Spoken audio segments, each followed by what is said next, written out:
World-class infrastructure, technical clubs, world-class hostels. KL, deemed to be university.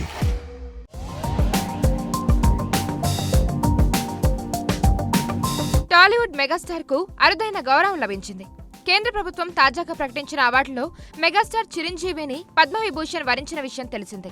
దేశంలోనే రెండో అత్యున్నతమైన award ఆయనకు దక్కడంతో పలువురు ప్రముఖులు శుభాకాంక్షలు తెలుపుతున్నారు. నటుడిగా 1978లో కెరీర్ ప్రారంభించిన ఆయన అలుపెరగకుండా సినిమాలు చేస్తూనే ఎందరికో దిక్సూచిగా నిలిచారు. ఇప్పటికే ఆయనకు 2006లో పద్మభూషణ్ అవార్డు వరించింది. తాజాగా ఆయనకు పద్మవిభూషణ్ రావడంతో మెగాస్టార్ కుటుంబ సభ్యులతో పాటు తెలుగు ప్రజలు కూడా సంతోషంగా ఉన్నారు. తాజాగా ఆయన కోడలి ఉపాసన ఒక ప్రత్యేకమైన ఫోటోను షేర్ చేస్తూ మరోసారి మెగాస్టార్ కు శుభాకాంక్షలు తెలిపింది.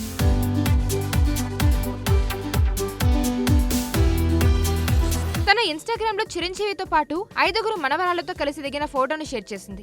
అందులో చిరంజీవి పెద్ద కూతురు సుష్మిత పిల్లలు సమార, సంహితతో పాటు శ్రీజ పిల్లలు నివృత్తి, నివిష్క ఉన్నారు. కానీ రామ్ చరణ్ ఉపాసనల ముద్దుల కూతురు క్లింకార ఫోటోను మాత్రం రివీల్ చేయలేదు.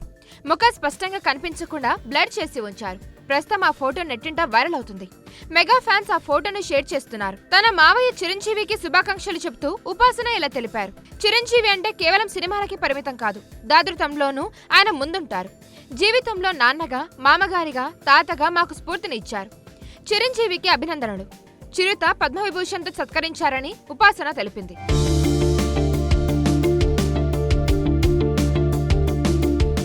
మరిన్ని వీడియోస్ కోసం ఛానల్ ని సబ్స్క్రైబ్ చేయండి. లేటెస్ట్ అప్డేట్స్ కోసం వాట్సాప్ ఛానల్ ని ఫాలో చేయండి. అండ్ లింక్ డిస్క్రిప్షన్ లో ఉంది.